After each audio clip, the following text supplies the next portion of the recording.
පුංචි දුවේ පුතේ ඔන්න අදත් අපි එකතු වෙලා ඉන්නවා ගුරු ගෙදර අධ්‍යාපන වැඩසටහනත් එක්ක. ඉතින් මේ වෙනකොට 8 ශ්‍රේණියේ දුවල පුතාලා සෝදානම් වෙලා ඇති. මොකක්ද අද අපි කරන විද්‍යාව පාඩම කියලා බලන්න. විද්‍යාව කියලා කියන්නේ දුවේ පුතේ අපි අවට පරිසරය ගැන, ජීවීන් ගැන, ඒ කියන්නේ සතුන්, ශාක ගැන ඉගෙන ගන්න බොහොම රසවත් විෂයන්නේ. ඒ විෂයට අදාළව තවත් රසවත් පාඩමක් අරන් තමයි ඔන්න අද අපි ආවිල්ලා ඉන්නේ. හොඳයි දුවේ පුතේ. පාඩම් පටන් ගන්න කලින් අපි පොඩ්ඩක් මතක් කරගමු අපි පුංචි කාලේ ගැන.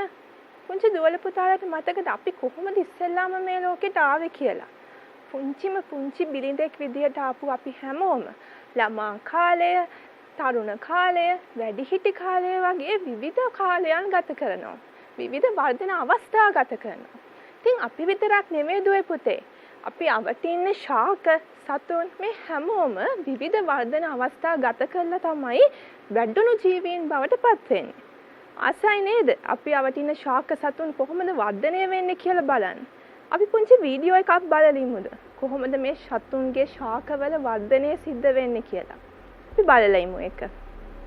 ටික මේ බිත්තර වර්ධන අවස්ථා ගණනාවක් පසු කරලා ඒකෙන් පුංචි කුකුළු පැටියෙක් ඉවතට ඇවිල්ලා. මේ කුකුළු පැටියා ටික වර්ධනය වෙලා හොඳින් ආහාර ලබාගෙන වැඩුණු ජීවියෙකු බවට පත් වෙනවා. ඊළඟට අපි බලමු මැඩියෙක් කොහොමද තමන්ගේ වර්ධන අවස්ථා ගත කරන්නේ කියලා. මේ තියෙන්නේ බිත්තර. මේ බිත්තර වලින් මුලින්ම එන්නේ ඉස්කෙඩියන්. ඒ ඉස්කෙඩියන් ජලයේ ඇතුලේ වර්ධනය වෙලා තමයි වැඩුණු මැඩියෙකු බවට පත් වෙන්නේ. ඊළඟට අපි බලමු ඔයාලා ආසම කරන තවත් සතෙක්. සමනලෙක් නේද මේ ඉන්නේ? මේ සමනලයා ශාක පාත්‍ර තුල බිත්තර දමලා ඒ බිත්තර වලින් දලබුව ඉවතට එනවා.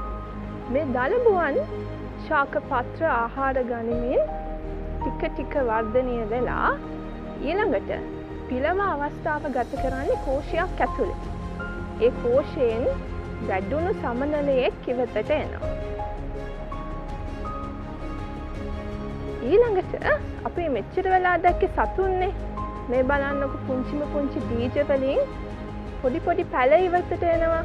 මේ පැල කාලයක් යද්දී සූර්යාලෝකය, ජලය, පසෙන් පෝෂණ ද්‍රව්‍ය ලබාගෙන ටික වර්ධනය වෙලා විශාල ශාකයක් බවට පත් වෙනවා.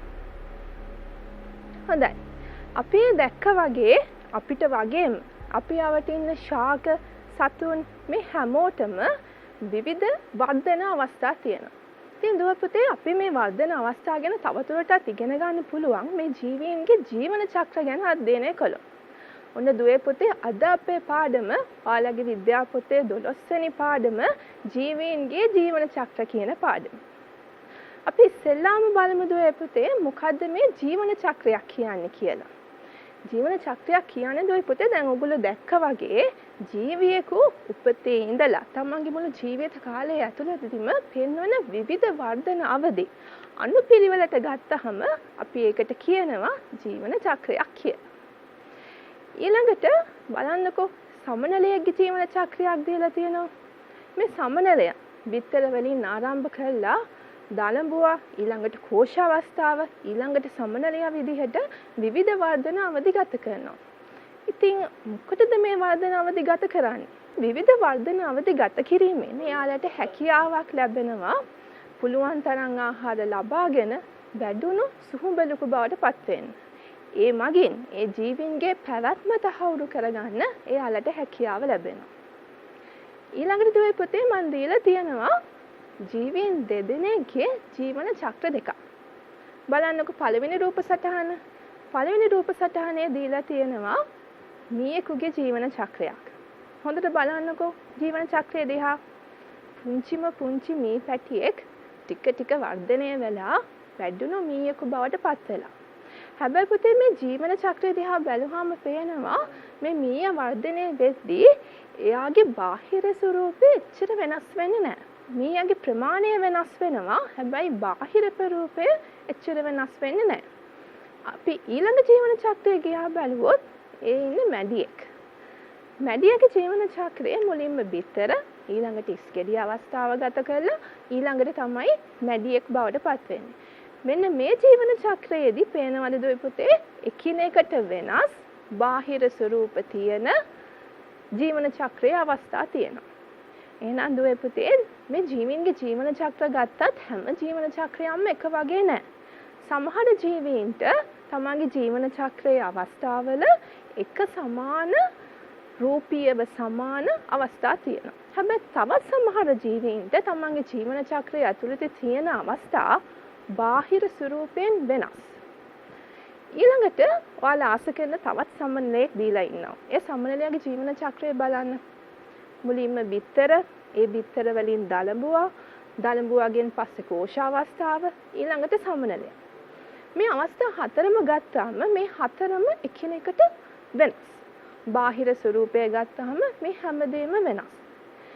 අන්න ඒ විදිහට දුවේ පුතේ ජීවයේ ජීවන චක්‍රයක් ගත්තාම විවිධ අවදිවල එකිනෙකට වෙනස් බාහිර වෙනස්කම් දැක්වීම, එකිනෙකට වෙනස් බාහිර වෙනස්කම් සහිත අවස්ථා පැවතීමට අපි කියනවා රූපාන්තරණය කියලා.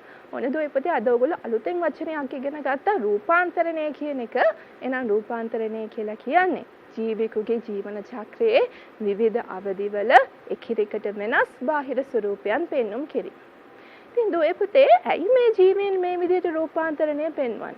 බලන්න අපි ඔයගොල්ලෝ දැක්ක මේ සමනලයාගේ ජීවන චක්‍රයේ විවිධ අවදි ආහාරයට ගන්න දේවල් වෙනස්. එයාලගේ භෝජන විලාසය වෙනස්. ඒගොල්ලෝ ඉන්න පරිසර වෙනස්. ඉතින් ඒ නිසා මේ ජීවීන්ට පුළුවන් වෙලා තියෙනවා එකම ජීවියාගේ ජීවන චක්‍රය ඇතුළතදී වුවත් ආහාර සඳහා තියෙන තරඟය අඩු කරගන්න. වාසස්ථාන සඳහා තියෙන තරඟය අඩු කරගන්න. අපි ජීවීන් ගත්තහම දුවේ පුතේ හැමෝම එකම විදිහට රූපාන්තරණය පෙන්වන්නේ. සමහර සතුන් ඉන්නවා තමන්ගේ ජීවන චක්‍ර රූපාන්තරණය පෙන්වනවා. ඒත් සමහර සතුන් එහෙම රූපාන්තරණයක් පෙන්වුම් කරන්නේ නැහැ. එහෙම බාහිර වෙනස්කම් සහිත අවස්ථා පෙන්වුම් කරන්නේ නැහැ. බලන්නකෝ උදාහරණ අපි ගත්තහම අපි යවටේ ඉන්න මදුරුවා, ඒ වගේම සමනලයා, මැඩියා, කැරපොත්ත, ගොයම් මැස්ස වගේ අය රූපාන්තරණය පෙන්වුම් කරනවා. හැබැයි අපි ඒ කියන්නේ මිනිසුන්, මීයන්, අලියන්, පුසන් ඒ වගේ සතුන් එහෙම බාහිර ස්වරූපයේ ලොකු වෙනස්කම් පෙන්වුම් කරන්නේ නැහැ. රූපාන්තරණයක් පෙන්වුම් කරන්නේ නැහැ. ඊළඟට බලන්නකෝ මේ රූප සටහන් වල ඉන්න අය අඳුරනවද කියලා. මුලින්ම දීලා ඉන්නේ පොල් කුරුමිනියෙක්. ඊළඟට ගොයම් මැස්සා, ඊළඟට පළතුරු මැස්සා, ඊළඟට මැඩියෙක්. මේ රූප සටහන් වලින් පෙන්නන සතුන් අතරින් දුවේ පුතේ වැඩි හරියක් ඉන්නේ කෘමීන්. ඒ වගේම අපි මැඩියා ගත්තහම මැඩියා කියන්නේ උභයජීවියෙක්. ඉතින් මේ රූපාන්තරණය පෙන්වන සතුන්ගෙන් දුවේ පුතේ වැඩි හරියක් කෘමීන් හා උභයජීවී. මේ කෘමීන්ට ඒ වගේම උභයජීවීන්ට තමන්ගේ පරිසරයේ යහපත් පැවැත්මක් පවත්වාගෙන යන්න මේ රූපාන්තරණය උදව්වක් වෙලා තියෙනවා. හොඳයි. රූපාන්තරණය දුවේ පුතේ අපි ආකාර දෙකකට වර්ග දක්වනවා. එකක් තමයි සම්පූර්ණ රූපාන්තරණය, අනිත් එක අසම්පූර්ණ රූපාන්තරණය. ඔයාලා සමනලයාගෙන් දකින්නේ බිත්තර, කීට, පිලා, සුහුඹුල් අවස්ථාවලින් දකින්නේ ඒ ජීවන චක්‍රයේ තියෙන සම්පූර්ණ රූපාන්තරණය. අවදි 4ක් සහිත සම්පූර්ණ රූපාන්තරණය. කැරපොත්තක ජීවන චක්‍රයේ ඊළඟට තියෙනවා ඒකේ තියෙන්නේ බිත්තර, ශිශු අවස්ථාව, ඒ වගේම සුහුඹුල් අවස්ථාව වගේ අවදි 3ක් සහිත අසම්පූර්ණ රූපාන්තරණය. අපි තවදුරටත් මේ සම්පූර්ණ රූපාන්තරණයයි අසම්පූර්ණ රූපාන්තරණයයි ගැන කතා කළොත් ඔයාලට පේනවා සම්පූර්ණ රූපාන්තරණය කියන්නේ අවදි 4ක් තියෙන බිත්තර, කීට, පිලා සහ සුහුඹුල් කියන අවස්ථා 4ක් තියෙන රූපාන්තරණයක්. අසම්පූර්ණ රූපාන්තරණය කිව්වේ බිත්තර, ශිශුවා සහ සුහුඹුලා කියන අවස්ථා 3කින් යුතු රූපාන්තරණයක්. හොඳයි දුවේ පුතේ. අපි එහෙනම් අපි අවටින්න ජීවීන් කීප දෙනෙක්ගේ රූපාන්තරණය එහෙම නැත්නම් එයාලගේ ජීවන චක්‍රය ඇතුළතදී රූපාන්තරණය සිද්ධ වෙන්නේ කොහොමද කියලා ඇත්තටම බලමුද? අසයි නේද? ස්වභාවික පරිසරය ඇතුළතදී මේ ජීවීන් කොහොමද තමන්ගේ ජීවන චක්‍රය ගත කරන්නේ කියලා බලන්න. එහෙනම් දුවේ පුතේ ඔන්න අද දැන් අපි බලන්න යන්නේ මැඩියෙක් කොහොමද ස්වභාවික පරිසරයේදී තමන්ගේ ජීවන චක්‍රය ගත කරන්නේ කියලා. බලන්නකෝ මේ වීඩියෝ එක. හොඳයි. මේ තියෙන්නේ මැඩියන් ජලය තුල දාන බිත්තර. බලන්නකෝ මේ බිත්තර වටේට ජල්ලිමය ආවරණයක් තියෙනවා. කාලයක් යද්දී මේ බිත්තර ටික ටික වර්ධනය වෙලා ඒ බිත්තර වලින් ඉස්කෙඩියන් ඉවතට එනවා. අපි බලමුකෝ ජලය ඇතුළතදම කොහොමද මේ බිත්තර වලින් ඉස්කෙඩියන් ඉවතට එන්නේ කියලා.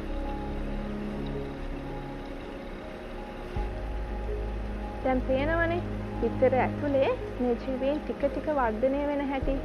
ටික ටික එයාලට ඉස්කෙඩියන්ගේ පෙනුම එනවා.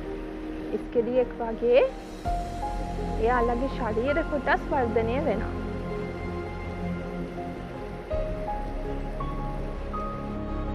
මෙහෙම ටික ටික වර්ධනය වෙලා අවසානයේදී ඉස්කෙඩියෙක් විදියට තමයි ඒ බිත්තර පුපුරලා ඉවතට එන්නේ.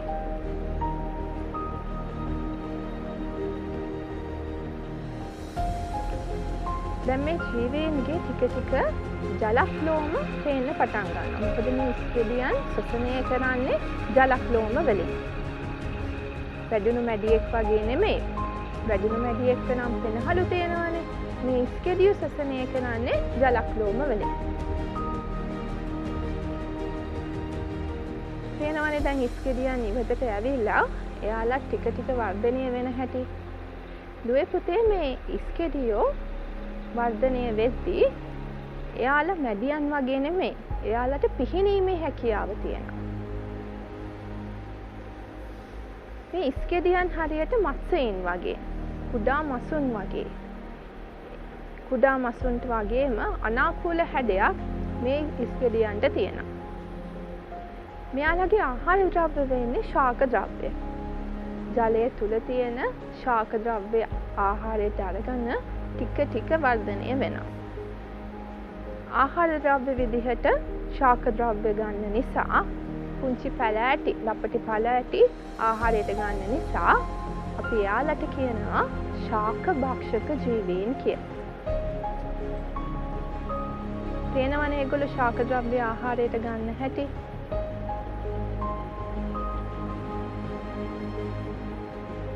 මෙහෙම ටික ටික වර්ධනය වෙද්දී එයාලගේ දේහය තුලින් මැඩියෙක් විදිහට ලක්ෂණ වර්ධනය වෙනවා.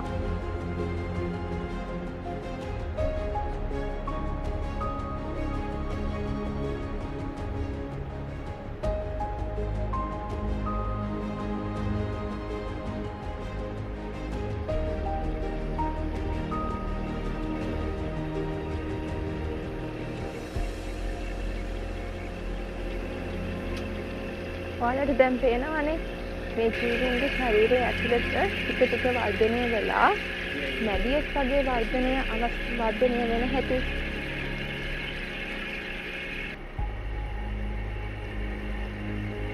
අපි දන්නවා මැඩියන් නම් මේ විදිහට නෙමෙයි, පිහිනීමේ හැකියාවටත් වඩා ඒගොල්ලෝ පරිසරයේ පැන යමින් තමයි සංචරණය සිදු කරන්නේ. ඒකට එයාලට ගාත්‍රා තියෙනවා.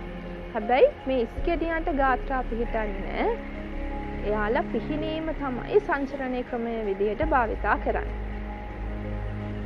ඉතින් ඉස්කෙඩිය ටික ටික වර්ධනය වෙද්දී, මැඩියෙක් බවට වර්ධනය වෙද්දී එයාලට පාද වර්ධනය වෙනවා.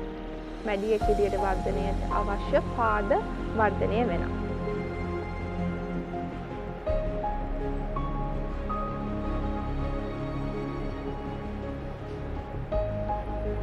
දැන් පේනවනේ එයාලා ටිකින් ටික දිගින් වර්ධනය වෙලා, මුඛෝපාංග වර්ධනය වෙලා ටික ටික මැඩියෙකු බවට පත් වෙන්න උත්සාහ ගන්න හැටි.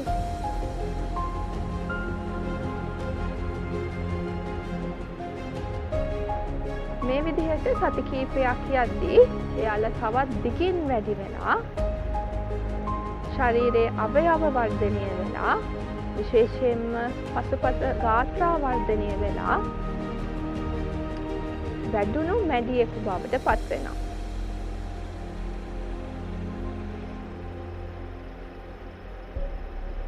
දැන් අපිට හොඳින්ම පේනවා මේ රූපාන්තරණය මේ ජීවීන්ගේ කොහොමද දැක ගන්න හම්බ වෙන්නේ කියලා. අපි මුලින්ම මැඩියන් දැක්කා. ඒ වගේම පස්සේ ඉස්කෙඩියන් දැක්කා. දැන් ඒ ඉස්කෙඩියෝ ටික ටික වර්ධනය වෙලා කොහොමද මැඩියන් බවට පත් වෙන්නේ කියලා ඔයාලට පේනවා.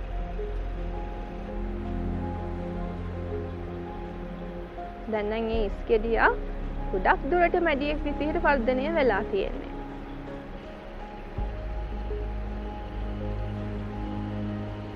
හොඳයි.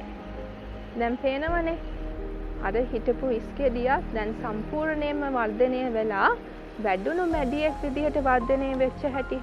ඉතින් දුවේ පුතේ අපි ඔය දැක්කේ මැඩියාගේ ජීවන චක්‍රය.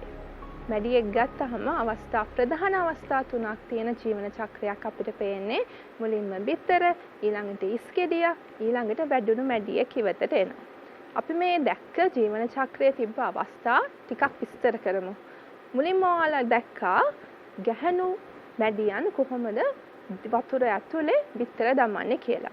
මේ බිත්තර වටේට ජල්ලිමය ආවරණයක් තිබ්බා. මේ බිත්තර වලින් පිට වෙන ඉස්කෙඩියන් අවස්ථාව ජලය ඇතුළතදීම බිත්තර පුරලා ඉස්කෙඩියන් ඉවතට එනවා. ඊළඟට මේ ඉස්කෙඩියෝ ආහාරයට ගන්නේ ජලද පැල ඇති කියලා කිව්වා. ඒ වගේම ශරීරයේ ප්‍රමාණයෙන් ගත්තහම ශරීර හැඩයෙන් ගත්තහම ඒගොල්ලෝ පුංචි මාළු වගේ. ජලයේ පිහිනේ යාමේ හැකියාවත් මේ ජීවීන්ට තියෙනවා. මේගොල්ලෝ ශ්වසනය සඳහා භාවිතා කරන්නේ ජලක්ලෝම. ඒ වගේම ජලද ශාක ආහාරයට ගන්න ශාක භක්ෂක ජීවීන්.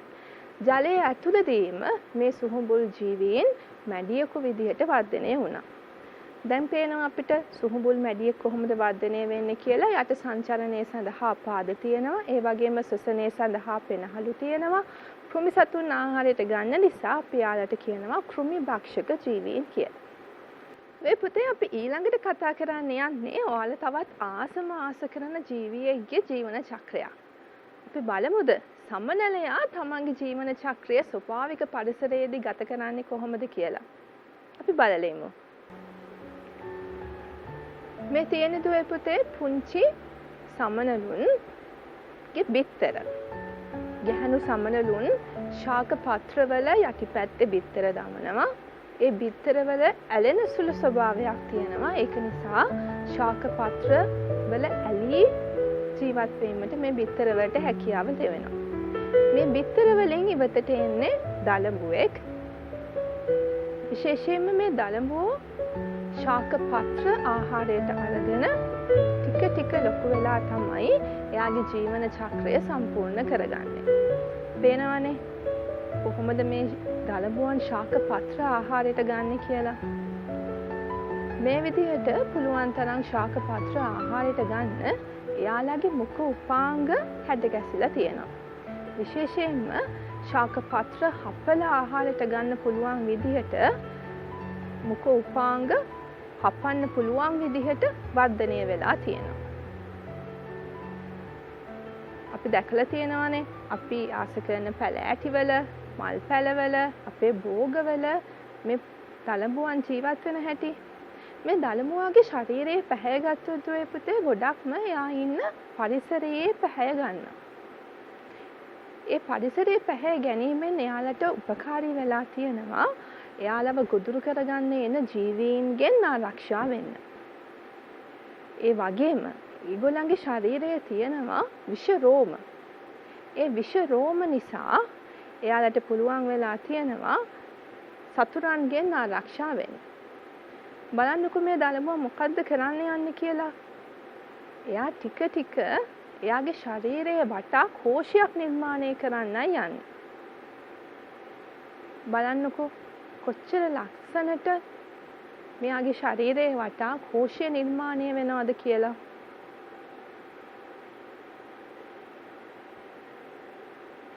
ඊළඟට එයා ගත කරන්න යන්නේ මේ කෝෂයේ ඇතුළතදී පිලා අවධිය. අපි කියන්නේ දුවේ පුතේ මේ පිලා අවධිය කියන්නේ සම්පූර්ණයෙන්ම අක්‍රීය අවධියක් කියලා. එයා ආහාරයට කිසි දෙයක් ගන්නෙ නැහැ. කෝෂයේ ඇතුළතදීම වර්ධනය වෙලා ටිකින් ටික වර්ධනය වෙලා සමනලයක් විදිහට තමයි එයා ඉවතට එන්නේ. දැක්කනේ අද මුලින් දලඹුවෙක් විදිහට හිටපු ජීවීන් කෝෂයක් ඇතුලේ පිලා අවධියක් ගත කරලා ටික ටික වර්ධනය වෙලා කොහොමද වැඩුණු සමනලයක් බවට පත් වුනේ කියලා. හොඳයි අපි දැන් ඊළඟට බලන්න යන්නේ මේ සමනලයාගේ ජීවන චක්‍රය ගැන. ප්‍රධාන අවධි ගත්තොත් අපි දන්නවා බිත්තර, ඒ බිත්තර වලින් එන දලඹු අවස්ථාව, ඊළඟට එන කීට අවස්ථාව, පිලා අවස්ථාව, ඊළඟට සුහුඹුලා. මේ වගේ විශේෂ වර්ධන අවධි 4ක් තියෙන ජීවන චක්‍රයක් තමයි සමනලයට තියෙන්නේ. අපි මේ සමනලයාගේ ජීවන චක්‍රයේ තියෙන අවස්ථා වෙන වෙනම බැලුවොත් මුලින්ම බිත්තර, ඒ බිත්තර වලින් පිට වෙනවා දලඹුවක්. බිත්තර ගත්තොත් ගැහණු සමනලයෙන් ශාක පත්‍රවල බිත්තර දමනවා. මේ ඔයගලන්ට පේන්නේ ඒ සමනලුන්ගේ බිත්තර. ඒ ශාක පත්‍රවල යටිපෘෂ්ඨයේ ඇලී සිටීමේ හැකියාවක් ඒ බිත්තර වලට තියෙනවා. ඊළඟට ඒ බිත්තර වලින් ඉවතට එන්නේ දලඹුවා. දලඹුවා තමයි අපි සමනලයාගේ කීට අවස්ථාව ලෙස සැලකන්නේ.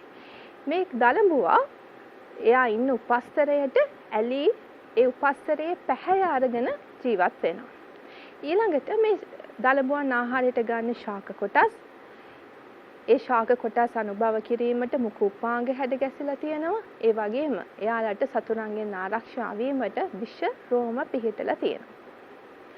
ඊළඟට අපි කෝෂ අවස්ථාව ගත්තොත් පිලව ගත කරන්නේ කෝෂයක් ඇතුළතදී. ඒක අපි කියනවා අක්‍රීය අවධියක් කියලා.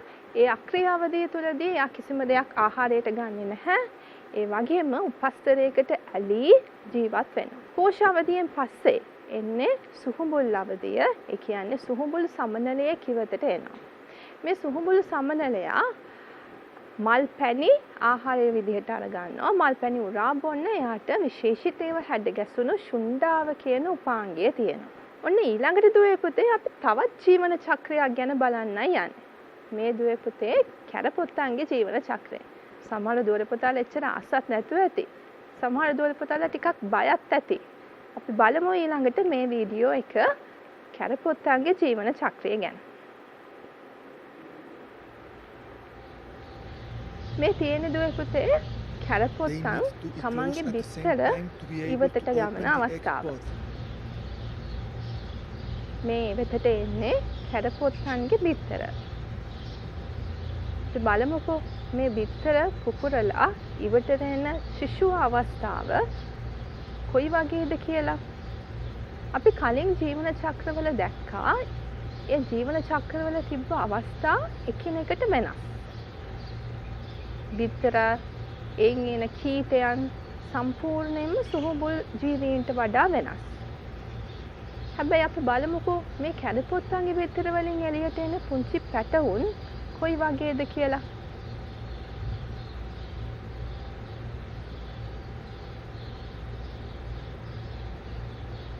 මේ විදිහට ඉවතට එන පුංචි පැටවුන් ගොඩක් දුරට සුහුඹුල් කැරපොත්තන්ට සමානයි. ශරීර ප්‍රමාණයෙන් කුඩා වුවත් මේ ජීවීන් ශරීර හැඩය ගත්තහම සුහුඹුල් කැරපොත්තන්ට සමානයි. හැබැයි අපි දන්නවා සුහුඹුල් කැරපොත්තන්ට නම් ශරීරය පිටතින් පිහාටු පිහිටනවා. ඒ පිහාටු වලින් තරමක් දුරට පියාඹීමේ හැකියාව ලැබෙනවා. හැබැයි මේ ශිශු අවස්ථාවට ඒ වගේ පිහාටු පිහිටන්නේ නැහැ. ඒ කියන්නේ ඒගොල්ලෝ ඒ තරම්ම පරිණත අවස්ථාවක් නෙමෙයි. මේ දුවේ පුතේ ඉවත තියෙන්නේ කැරපොත්තන්ගේ ශිශු අවස්ථාව.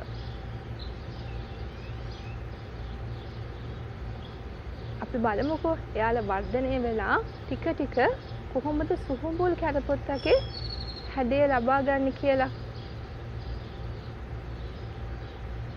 අපි දැක්ක බිත්තර වලින් ඉවතට ආපු කැරපොත්තන්ගේ ශිශු අවස්ථාව. සුහුඹුල් කැරපොත්තට සමාන නැති වුණත් සුහුඹුල් කැරපොත්තගේ තරම් ප්‍රමාණය විශාල නොවුණත් ඒ සුහුඹුල් කැරපොත්තගේ ශරීරයේ හැඩය මේ කැරපොත්තට ලැබිලා තියෙනවා. හැබැයි වර්ණය වගේම පිහාටු පිහිටීමක් සිද්ධ වෙන්නේ නැහැ. මේ ශිශු අවස්ථාව තවත් ටික ටික වර්ධනය වෙලා කීප අවස්ථාවක්ම හැබෑරීමෙන් පස්සේ තමයි සුහුඹුල් කැරපොත්තෙකු බවට පත් වෙන්නේ.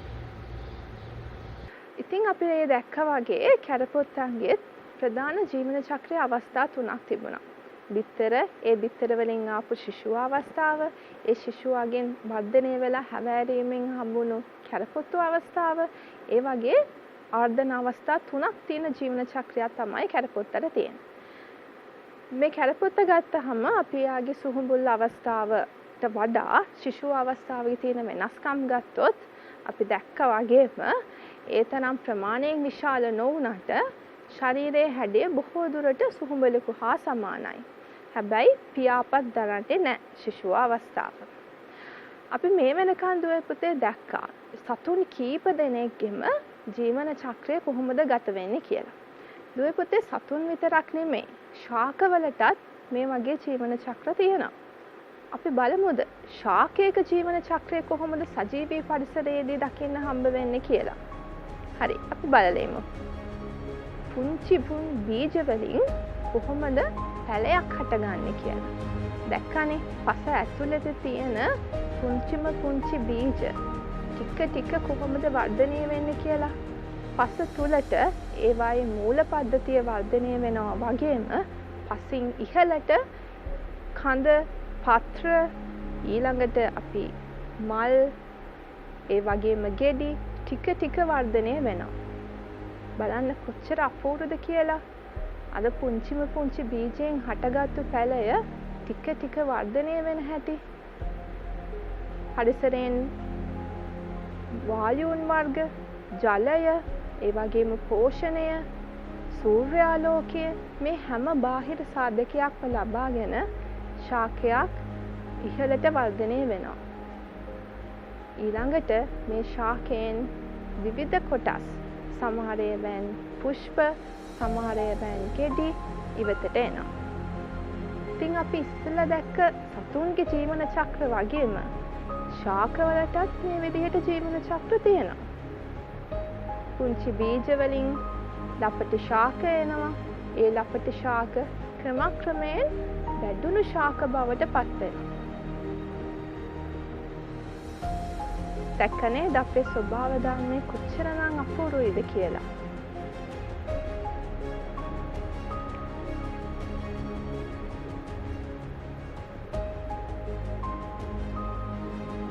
හොඳයි දුවේ පුතේ. අපි ඒ දැක්කේ සතුන්ගේ වගේම ශාකවල කොහොමද ජීවන චක්‍රයක් තියෙන්නේ කියලා. හොඳයි. අපි දැන් අපි අවටින ජීවීන්ගේ ජීවන චක්‍ර ගැන කතා කරන්නේ. සතුන්ගේ වගේම ශාකවල කොහොමද විවිධ වර්ධන අවධි තියෙන්නේ කියලා කතා කරන්නේ. ඉතින් ඇයි අපි මේ ජීවන චක්‍ර ගැන ඉගෙන ගන්නෙ? අපි දන්නවනේ අපි විද්‍යාවට ඉගෙන ගන්න හැම දෙයක්ම අපිට අපේ එදිනෙදා ජීවිතේට බොහොමයක්ම වැදගත් වෙනවා. ඉතින් දැන් අපි බලන්න යන්නේ මේ ජීවන චක්‍ර ගැන අපි ඉගෙනගත්තු දේවල් කොහොමද අපිට එදිනෙදා ජීවිතයේදී ප්‍රයෝජනයට ලැබෙන්නේ කියලා. අපි මේ දැනුම ප්‍රයෝජනයට ගන්න අවස්ථා 3ක් තියෙනවා. එකක් තමයි දුවේ පුතේ අපි දන්නවා අපි කෘෂිකාර්මික රටක්. ඒක නිසා අපි විවිධ භෝග වර්ග වගා කරනවා. මේ භෝගවලට හානි කරන්න මේ අස්වැන්න වලට හානි කරන්න විවිධ පලිබෝධකයෝ එනවා. ඉතින් මේ පලිබෝධකයෝ මර්ධනය කරන්න විවිධ ක්‍රම අපි අනුගමනය කරනවා. ඒ ක්‍රම ගැන දැනුමක් ලබා ගන්න, අවබෝධයක් ලබා ගන්න මේ ජීවන චක්‍ර පිළිබඳ දැනුම අපිට වැදගත් වෙනවා. ඒ වගේම මිනිසුන්ට සතුන්ට විවිධ රෝග ඇති කරනවා. ඒ රෝග වාහකයන් මර්ධනය කරන්න අපිට මේ දැනුම වැදගත් වෙනවා. ඒ වගේම දුවේ පුතේ අපි දන්නවා ශ්‍රී ලංකාව කියලා කියන්නේ ජෛව විවිධත්වයේ අතින් ඉතාම ඉහළ ස්ථානයක පිහිටි රටක්. ඉතින් මේ ජෛව විවිධත්වය සංරක්ෂණය කරගන්න ගන්න ඕනේ ක්‍රියාමාර්ග ගැන අවබෝධයක් ලබා ගන්නත් අපිට ජෛව විවිධත්වය පිළිබඳ දැනුම ඒ වගේම ජීවන චක්‍ර පිළිබඳ දැනුම වැදගත් වෙනවා. අපි දැන් මේ එක එකක් ගැන වෙනම කතා කරමු. මුලින්ම අපි කතා කරන්න යන්නේ පලිබෝධ පාලනය ගැන. අපි බලමුකෝ පලිබෝධකයෝ කියන්නේ කවුද කියලා. අපි අවට තියෙන, අපි වගා කරලා තියෙන භෝගවලට, අස්වනු වලට හානි කරන විවිධ ජීවීන් එනවා. අන්නේ ජීවීන්ට අපි කියනවා පලිබෝධකයෝ කියලා. උදාහරණ විදියට පළතුරු මැස්සා, රතු පොල් කුරුමිනියා, ගොයම් මැස්සා, පිටි මකුණ වගේ අය තමයි අපි සත්ව පලිබෝධකයෝ නැත්නම් කෘමි පලිබෝධකයෝ කියලා හඳුන්වන්නේ. අපි මේ එක කෘමි පලිබෝධකයෙක්ගේ ජීවන චක්‍රයක් ගැන බලමු. මේ ඔයාලට පේන්න තියෙන්නේ පළතුරු මැස්සා තමන්ගේ ජීවන චක්‍රය කොහොමද ගත කරන්නේ කියලා. එතකොට ප්‍රධාන අවධි 4ක් තියෙනවා. දැන් ඔයාලා ජීවන චක්‍ර ගැන හොඳට දන්නවනේ. ඉතින් දැන් ඔයාලට තේරෙනවා මේක අවධි 4ක් තියෙන සම්පූර්ණ ජීවන චක්‍රයක්. ඉතින් ඇයි මේ අපි මේ ජීවීන්ගේ පලිබෝධකයාගේ ජීවන චක්‍ර ගැන කතා කරන්නේ? දුවේ පුතේ මේ පලිබෝධකයෝ ගත්තහම ඒ පලිබෝධකයන්ගේ හැම ජීවන චක්‍රයේ අවස්ථාවක්ම අපිට හානි කර වෙන්නේ නැහැ. මෙයාලගේ ජීවන චක්‍රය ගත්තහම අවදි එකක් හෝ කීපයක් විතරයි අපේ භෝගවලට අපේ අස්වනු වලට හානි කරන්නේ. ඉතින් අපි මේ ජීවීන්ගේ ජීවන චක්‍රය ගැන අවබෝධයක් තිබ්බොත් අපේ භෝගවලට හානි කරන අවස්ථා ගැන අවබෝධයක් ලබාගෙන ඒ අවස්ථාව මර්ධනය කරන්න අදාළ ක්‍රියාමාර්ග ගන්න පුළුවන්. අපි බලමු ජීවීන් කීප දෙනෙක්ගේ මොන අවදිද අපේ භෝගවලට හානි කරන්නේ කියලා. අපි පළතුරු මැස්ස ගත්තහම දුවේ පුතේ පළතුරු මැස්සගේ කීටය තමයි අපිට හානි කරන්නේ. ඒ වගේම රතු පොල් කුරුමිනියා ගත්තහම එයාගේ කීට අවස්ථාව වගේම සුහුඹුල් අවස්ථාවත් අපිට හානි කරයි. ගොයම් මැස්ස ගත්තහම ගොයම් වලට හානි කරන්නේ සුහුඹුල් හා ශිෂුවා කියන අවස්ථා. පිටි මකුණ ගත්තහම සුහුඹුල් හා ශිෂුවා කියන අවස්ථා දෙකම හානි කර වෙනවා. හොඳයි. ඊළඟට දීලා තියෙනවා අපිට හානි කර අපේ භෝගවලට හානි කර පලිබෝධකයෝ කීප දෙනෙක්. මුලින්ම රතු පොල් කුරුමිනියා ඉන්නවා, ඊළඟට ගොයම් මැස්සා ඉන්නවා, ඊළඟට පළතුරු මැස්සා. දැක්ක නේද? පළතුරු මැස්සගේ කීට අවස්ථාව පළතුරු ඇතුලේ කොහොමද විනාශ කරලා තියෙන්නේ කියලා. ඊළඟට පිටි මකුණ මේ හැමෝම අපේ භෝගවලට හානි කරන්නේ කෘමි පලිබෝධකයෝ. ඉතින් දුවේ පුතේ අපි මේ කෘමි පලිබෝධකයෝ පාලනය කරන්න ඕනේනේ. අපේ භෝග මේ කෘමි පලිබෝධකයන්ගෙන් ආරක්ෂා කරගන්න ඕනේනේ. අපි මේ පලිබෝධකයෝ මර්ධනය කරන්න විවිධ ක්‍රියාමාර්ග ගන්නවා. ප්‍රධාන වශයෙන්ම මේ කෘමීන් පලිබෝධකයන් විනාශ කරන්න අපි ගන්න ක්‍රම ප්‍රධාන 3කට වෙන් කරන්න පුළුවන්. එකක් තමයි රසායනික ක්‍රම, ඊළඟට ජෛව පාලන ක්‍රම, ඒ වගේම සරල යාන්ත්‍රික ක්‍රම මගින් මේ ජීවීන්ව පාලනය කරන්න පුළුවන්. රසායනික පාලනය කියලා කිව්වේ අපිට රසායනික කෘමිනාශක ද්‍රව්‍ය, පලිබෝධකනාශක ද්‍රව්‍ය වලින් මේ කෘමීන්ව පාලනය කරන්න පුළුවන්. ජෛව පාලනය කිව්වේ දුවේ පුතේ එක ජීවියෙක් මර්ධනය කරන්න අපි වෙනත් ජීවියෙක්ව භාවිතා කරනවා. යාන්ත්‍රික ක්‍රම කිව්වේ අපි දන්නවා අපේ භෝග වගාවේදී හානි වෙලා තියෙනවා නම් කෘමීන්ගේ භෝගවලට ගිහිල්ලා තියෙනවා නම් ඒකේ අස්වන වලට හානි කරලා තියෙනවා නම් අපි හොඳ නිරන්තර නිරීක්ෂණයක යෙදিলা ඒ හානි පනවපු බීජ නැත්නම් අපේ භෝග ඒ වගාබිමෙන් අයින් කරන්න පුළුවන්. ඒ වගේම අපේ වගාබිම් වල බිම හොඳින් නිරීක්ෂණය කළා මේ පලිබෝධකයෝ හානි කරලා තියෙනවා නම් මේ පලිබෝධකයෝ අපිට දකින්න හම්බ වෙනවා නම් ඒ ජීවීන්ව එතනින් ඉවත් කරන්න පුළුවන්.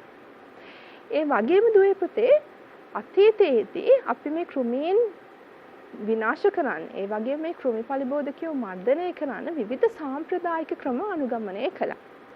අපි ඒ විදිහට කොහොඹ ඇටයදීම, රාත්‍රියේදී ලාම්පු දැල්වීම වගේම විවිධ කෙම් ක්‍රම පාවිච්චි කරලා මේ කෘමි පලිබෝධකයෝ මර්ධනය කළා. ඊළඟට දුවේ පුතේ අපි දැන් මෙච්චර වෙලා කතා කළේ කෘමි පලිබෝධකයෝ ගැනනේ. මේ භෝගවලට කෘමි පලිබෝධකයෝ වගේම ශාක පලිබෝධකයෝත් එනවා. අපි වල් පැලෑටි විදියට හඳුන්වන්නේ මේ ශාක පලිබෝධකයෝ. බජිරි, කුඩමැට්ට, තුනැස්ස වගේ ශාක පලිබෝධකයෝ වගේම ශාක පලිබෝධකයෝ මර්ධනය කරන්න විවිධ ක්‍රමත් භාවිතා කරනවා. විශේෂයෙන්ම අපි සාම්ප්‍රදායික ක්‍රම ඒ වගේම රසායනික පාලන ක්‍රම භාවිතා කරලා මේ ශාක පලිබෝධකයෝ මර්ධනය කරන්න පුළුවන්. දැන් ඔයාලට රූප සටහනේ පෙන්වන්න කරලා තියෙනවා මොනවද අපේ භෝගවලට හානි කරන්නේන වල් පැලෑටි. එහෙම නැත්නම් ශාක පලිබෝධකයෝ කියලා. බජිරි, තුනැස්ස වගේ භෝග තමයි අපි වල් පැලෑටි නැත්නම් ශාක පලිබෝධකයෝ කියන විදිහට හඳුන්වන්නේ. ඉතින් දුවේ පුතේ මේ ශාක පලිබෝධකයෝ වගේම සත්ව පලිබෝධකයොත් විනාශ කරන්න අපි විවිධ රසායනික ද්‍රව්‍ය භාවිතා කරනවා. හැබැයි මේ රසායනික ද්‍රව්‍ය භාවිතා කරන එක එච්චර පරිසරයට හොඳ නැහැ. අපි බලමු මේ රසායනික ද්‍රව්‍ය භාවිතා කිරීමේ මොනවද තියෙන අහිතකර බලපෑම් කියලා. එකක් තමයි දුවේ පුතේ අපි මේ රසායනික ද්‍රව්‍ය භාවිතා කරාම අපිට මර්ධනය කරන්න වෙන සත්වයින් වගේම පරිසරයේ ජීවත් වෙන්න ඕනේ අපේ පරිසරයට හිතකර ජීවීනුත් එකෙන් විනාශ වෙලා යන්න පුළුවන්. ඒ වගේම අපේ පරිසරයේ තියෙන සමතුලිතතාවය විනාශ වෙනවා මේ රසායනික ද්‍රව්‍ය භාවිතා කිරීම මගින්. ඒ වගේම මේ විෂ රසායනික ද්‍රව්‍ය අපේ පරිසරයට එකතු වෙලා පසට එකතු වෙලා බෝගත් එක්ක අපේ ආහාරයට මිනිසුන්ගේ ආහාරයට මේවා එකතු වෙන්න පුළුවන්. සමහර විට මේ රසායනික ද්‍රව්‍ය ජලයට එකතු වෙලා අපි ජලය පානය කරද්දී ඒ විෂ රසායනික ද්‍රව්‍ය අපේ ශරීරයට ඇතුළු වෙන්න පුළුවන්. එහෙම වුණොත් අපේ ශරීරයට පිළිකා වර්ග, විවිධ වකුගඩු රෝග වගේ රෝග ඇති වෙන්න පුළුවන්. ඒ වගේම අපි දන්නවනේ මේ ජීවීන්ගේ මේ කෘමි පරිබෝධකයන්ගේ ජීවන චක්‍රයේ තියෙන හැම අවස්ථාවකම අපිට හානිකර වෙන්නේ නැහැ. හැබැයි අපි රසායනික ද්‍රව්‍ය භාවිතා කළොත් වෙන්නේ මේ පරිබෝධකයන්ගේ ජීවන චක්‍රයේ තියෙන හැම අවස්ථාවකම විනාශ වෙලා යන්න පුළුවන්. ඉතින් දුවේ පුතේ දැක්කනේ මේ රසායනික පරිබෝධනාශක ඉසින එක එච්චර හොඳ දෙයක් නොවන වගේ. හොඳයි. ඊළඟට අපි මේ කතා කරන්න යන්නේ මේ ජීවන චක්‍ර පිළිබඳ දැනුම අපිට තව කොයි වගේ අවස්ථාවලද වැදගත් වෙන්නේ කියලා. ඊළඟ අවස්ථාව තමයි අපි දන්නවනේ අපිට විවිධ රෝග ඇති වෙනවයි කියලා. මේ ඇතම් රෝග ඇති වෙන්නේ වෛරස් එහෙම නැත්නම් ප්‍රොටෝසෝවාමන්ගේ. මේ වගේ වෛරස් එහෙම නැත්නම් ප්‍රොටෝසෝවාවන් වගේ රෝග කාරකයන් රෝගී ජීවියෙකුගේ ඉඳලා නිරෝගී ජීවියෙකුට අරගෙන යන්නේ රෝග වාහකයන්. අපි මදුරුවා මැස්ස වගේ ජීවීන් තමයි රෝග වාහකයන් කියලා හඳුන්වන්නේ. ඉතින් මේ රෝග වාහකයන් අපි මර්ධනය කරගන්න ඕනේනේ. අපි මේ රෝග වලින් ආරක්ෂා වෙන්න නම් මේ රෝග ඇති කරන රෝග වාහකයන් මර්ධනය කරන්න ඕනේ. මේ රෝග වාහකයන් මර්ධනය කරන්න අදාළ ක්‍රියාමාර්ග ගන්නත් අපිට මේ ජීවන චක්‍ර පිළිබඳ දැනුම වැදගත් වෙනවා. හරි. දැන් අපි දැක්කනේ අපිට රෝග ඇති කරන රෝග වාහකයෝ කවුද කියලා. අපි මේ රෝග වාහකයන්ගෙන් එක රෝග වාහකයෙක්ගේ ජීවන චක්‍රයක් බලමු. මේ තියෙන දුවේ පුතේ මදුරුවගේ ජීවන චක්‍රය. ඔයාලා දැක්ක වගේම සම්පූර්ණ රූපාන්තරණයක් පෙන්눔 කරන අවධි 4කින් යුක්ත රූපාන්තරණයක් තමයි මේ මදුරුවට තියෙන්නේ. ඉතින් අපි මේ ජීවන චක්‍ර ගැන දැනගන්න ඕනේ. ඇයි අපි මේ ජීවන චක්‍ර ගැන දැනගන්න ඕනේ? අපි මේ රෝග වාහකයන් පාලනය කරන්න යන්නේ. ඉතින් මේ රෝග වාහකයෝ ගැන පාලනය කරන්න නම් මේ රෝග වාහකයෝ මොන වගේ පරිසරවලද ජීවත් වෙන්නේ කියන එක ගැන අපි අවබෝධයක් ලබා ගන්න ඕනේ. අපි මදුරුවගේ ජීවන චක්‍රය ගත්තොත් අපි දන්නවා සුහුඹුල් මදුරුව හැර ඉතුරු අවදි. ඒ කියන්නේ බිත්තර, කීට අවදි මේ හැම එකක්ම ගත කරන්නේ ජලය ඇතුළතදී. ඒ නිසා අපි මේ ජීවීන්ව මර්ධනය කරන්න නම් ඒ අවදි මර්ධනය කරන්න අදාළ ක්‍රියාමාර්ග ගන්න ඕනේ. අපි බලමුකෝ මේ එක එක අවස්ථා මර්ධනය කරන්නේ කොහොමද කියලා. අපි මේ මදුරුවන්ගේ කීට අවස්ථාව මර්ධනය කරන්න නම් අපි කරන්න ඕනේ ඒ කීට අවස්ථාව හොඳින්ම පේන්න තියෙන කුඩා ජලාශ වගේ ස්ථානවල මේ කීටයින්ම ආහාරයට ගන්න ඉන්න කුඩා මත්ස්‍යයින්ම බෝ කරන්න ඕනේ. එහෙම නැත්නම් මේ කීටියෝ වර්ධනය වෙන්න ජලය එකතු වෙන ස්ථානවල කියලා අපි දන්නවානේ. මේ ජලය එකතු වෙන ස්ථාන හොයලා බලලා ඒවා ඉවත් කරන්න ඕනේ. එහෙම නැත්නම් මේ ස්ථානවලට ලුණු දැමීම වගේ ක්‍රියාමාර්ග අනුගමනය කරන්න පුළුවන්. ඒ කීට අවස්ථාව. මොකද ඒ කීට අවස්ථාව ජලය ගත කරන හින්දා. හැබැයි සුහුඹුල් අවස්ථාව අපිට මේ විදිහට මර්ධනය කරන්න බෑ. මොකද අපි දන්නවා සුහුඹුල් අවස්ථාව ගත කරන්නේ සාමාන්‍ය පරිසරයේදී.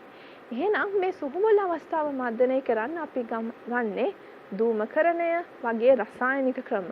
එහෙම නැත්නම් මදුරු දංගල භාවිතය, මදුරු විකර්ෂක භාවිතය වගේ ක්‍රම. අපි මේ ජීවන චක්‍ර පිළිබඳ දැනුමක් තිබ්බ හින්දා තමයි අපිට පුළුවන් උනේ මේ එක එක අවස්ථා මර්ධනය කරන්න විවිධ ක්‍රියාමාර්ග අරගන්න. මේ රූප සටහන් වලින් දුවේ පුතේ පෙන්වලා දීලා තියෙන්නේ මේ ජීවීන් එක එක අවස්ථා මර්ධනය කරන්න මොනවද ගන්න පුළුවන් ක්‍රියාමාර්ග කියලා. එතකොට පළවෙනි රූප සටහන් දෙකේ ඔයාලට පේනවා ජලය එකතු වෙන ස්ථාන මර්ධනය කරන්නේ ඒ ස්ථාන ඉවත් කරන්න අපි මොනවද කරන්න ඕනේ කියලා. මුලින්ම පේනවනේ මදුරුවන්ගේ කීට අවස්ථාවන් ජලය රැඳෙන ස්ථානවල තියෙනවා. ඉතින් අපි මේ ස්ථාන ඉවත් කරන්න ඕනේ. මේ ස්ථාන වලින් ජලය ඉවත් කරන්න ඕනේ. එහෙම නැත්නම් ලුණු දැමීම වගේ විවිධ රසායනික ද්‍රව්‍ය දැමීම වගේ ක්‍රම අනුගමනය කරන්න පුළුවන්. ඊළඟට සුහුබල අවස්ථාව මර්ධනය කරන්න නම් ධූමකරණය වගේ ක්‍රම අනුගමනය කරන්න පුළුවන්. දැන් අපි දැක්කා මේ ජීවීන්ව අපේ ජීවන චක්‍ර පිළිබඳ දැනුම අපිට උපයෝගී වෙන අවස්ථා දෙකක්. පලිබෝධ මර්ධනය ඒ වගේම රෝගවාහකයන් මර්ධනය. ඊළඟට අපි බලන්න යන්නේ මේ ජීවන චක්‍ර පිළිබඳ දැනුම උපයෝගී වෙන තවත් අවස්ථාවක්. ඒ තමයි අපේ මේ ජෛව විවිධත්වය සංරක්ෂණය කරන්න කොහොමද ජීවන චක්‍ර පිළිබඳ දැනුම වැදගත් වෙන්නේ කියලා. සමහර සතුන්ගේ තියෙනවා දුවේ පුතේ තමන්ගේ ජීවන චක්‍රයේ යම් අවදී පරිසරය තුළ වඩාත් තර්ජනයට ලක් වෙච්ච. ඉතින් අපි විද්‍යාව ඉගෙන ගන්න දරුවන් විදිහට අපේ වගකීම තමයි මේ ජීවන චක්‍රවල මේ ජීවීන්ගේ තර්ජනයට ලක් වෙච්ච අවදි මොනවද කියලා බලලා ඒ තර්ජනයට ලක් වෙච්ච අවදි පාලනය කරන්න, ඒ තර්ජනයට ලක් වෙච්ච අවදි ආරක්ෂා කරන්න ගන්න ඕන ක්‍රියාමාර්ග අනුගමනය කරන එක. ඒ ජීවන චක්‍රවල වඩාත්ම තර්ජනයට ලක් වෙච්ච අවදිවලට අපි කියනවා සංවේදී අවදි කියලා. අපි බලමු එක් ජීවීන්ගේ මොනවද මේ සංවේදී අවදි කියලා. අපි කෘමීන් ගත්තොම ඒ කෘමීන්ගේ කීටයන් තමයි සංවේදී අවදි විදියට හඳුන්වන්නේ. මත්ස්‍යයන් ගත්තහම ඒ මත්ස්‍යයන්ගේ බිත්තර සංවේදී අවදියක් වෙනවා. ඔයාලා දන්නවනේ අපි කැස්බෑව ගත්තාම අපේ රටේ තියෙනවනේ කැස්බෑ අභිජාන මධ්‍යස්ථාන. ඒ මධ්‍යස්ථාන වලින් කැස්බෑවන්ගේ බිත්තර ඒ වගේම ලදරු පැටවුන් වගේ අය ආරක්ෂා කරනවා. ඒ මොකද ඒ අවදි තමයි ඒ ජීවන චක්‍රයේ වඩාත්ම තර්ජනයට ලක් වෙච්ච අවදිය. ඒ අවදි තමයි ඒ ජීවන චක්‍රයේ සංවේදී අවදිය. අපි මැඩියන් ගත්තහම මැඩියන්ගේ බිත්තර ඉස්කෙඩියන් වගේ අය වඩාත්ම තර්ජනයට ලක් වෙලා තියෙනවා. ඉතින් අපේ වගකීම තමයි මේ ජීවීන්ගේ සංවේදී අවදි මොනවද කියලා හඳුනගෙන ඒ සංවේදී අවදි ආරක්ෂා කරන්න අදාළ ක්‍රියාමාර්ග ගන්න එක. අදාළ ක්‍රියාමාර්ග නොගත්තොත් දුවේ පුතේ වෙන්නේ මේ සංවේදී අවදි ටික ටික අපේ පරිසරයෙන් තුරන් වෙලා යනවා.